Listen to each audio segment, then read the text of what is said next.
Enaknya manusia, mau apa-apa, ada internet dan algoritma. Berikut adalah daftar untuk restoran paling enak di dekat Kabupaten Wonosobo. Dia merasa memilih tiket paling murah atau teman bahkan, tapi sebetulnya algoritma yang memilihkan dia. Algoritma ini menyerang kehendak bebas kita. Dari algoritma hingga kehendak manusia, inilah cerita jejaring internet yang membantu manusia, tapi juga bisa bikin celaka. Anda sedang mendengarkan Sains Sekitar Kita. Sains Sekitar Kita. Produksi KBR dan The Conversation Indonesia. Kami bertemu Robi Muhammad, penyaji pidato kebudayaan tahun 2017.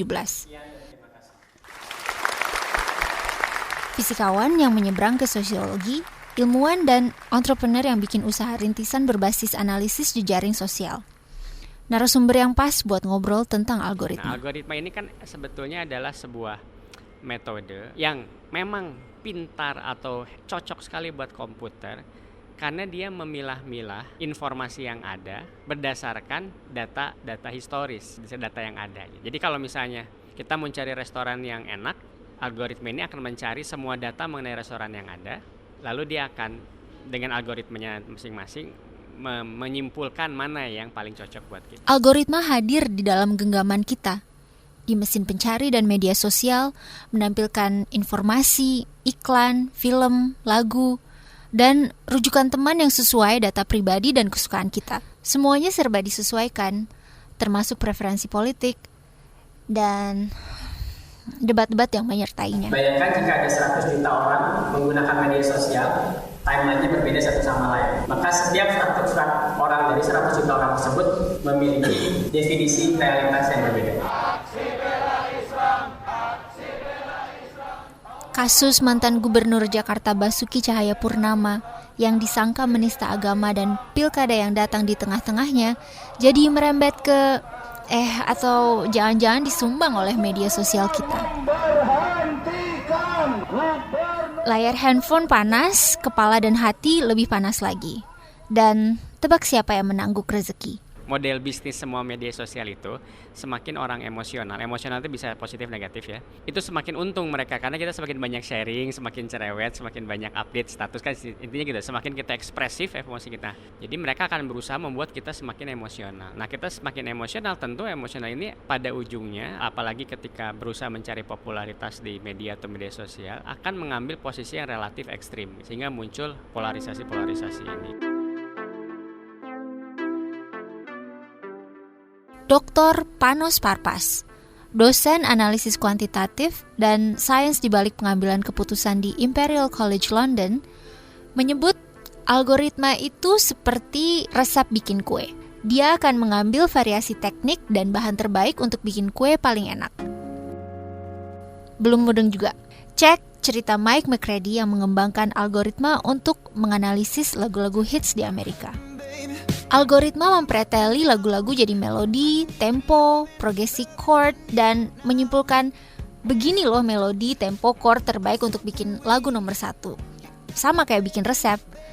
Algoritma ini juga memprediksi album mana yang bakal disukai orang, bahkan sebelum albumnya dirilis. Seperti terjadi pada album Norah Jones dan Maroon 5. Langkah berikutnya bisa jadi komputer dan algoritma yang akan mengambil alih posisi penulis lagu, atau pembuat resep farmasi, atau teller bank, dan lain-lain. Tapi, algoritma juga adalah peluang buat pemerintah menegakkan keteraturan dalam perilaku bermasyarakat dan melindungi kepentingan publik. Contoh lain misalnya bagaimana kita mengajak warga negara melakukan pilihan hidup yang positif. Misalnya berolahraga, berhenti merokok misalnya, atau bagaimana agar mereka tetap sekolah. Kalau ada tempat menyeberang zebra cross, ya pemerintah inginnya orang nyeberang hanya di zebra cross, bukan di tempat lain. Jadi kan intinya memang mengintervensi perilaku manusia. Itu tadi nyeberang zebra cross, tapi tentu bisa kita perluas ke urusan pajak, urusan kesehatan, pendidikan, dan sebagainya. Untuk bisa mengintervensi perilaku manusia ini, menghandle jumlah, katakanlah data perilaku manusia skala besar itu hanya bisa digunakan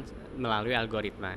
Tapi ini mau nggak mau harus dilakukan, karena kan Dalam sistem demokrasi seperti kita sekarang, setiap warga negara itu berhak menuntut pada pemerintah akan kebutuhan-kebutuhan mendasar mereka. Mr. Theodore Twombly, welcome to the world's first artificially intelligent operating system.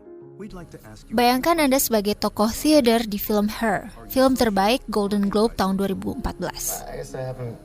Theodore jatuh cinta pada mesin asisten personal, ya algoritma juga, yang berupa suara perempuan.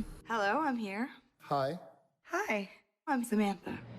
Dan itu mungkin gambaran betapa algoritma akan semakin dekat, semakin disesuaikan dengan kebutuhan kita. Dan karena itu, semakin tidak terpisahkan. Dan inilah yang menurut Robi, serangan berbahaya buat kehendak bebas manusia. Jika individu ini semakin bergantung pada algoritma, ya sebetulnya dia menjadi semakin malas. Hidup dia menjadi hanya mengikuti default atau kebiasaan. Dia merasa memilih restoran, tapi sebetulnya algoritma yang memilihkan buat dia. Dia merasa memilih tiket paling murah atau teman bahkan, tapi sebetulnya algoritma yang memilihkan dia. Jika manusia terbiasa seperti ini, lama-lama dia akan tergerus kemampuannya untuk hidup secara manusiawi dalam arti memiliki kesadaran, awareness, ya, untuk melakukan refleksi.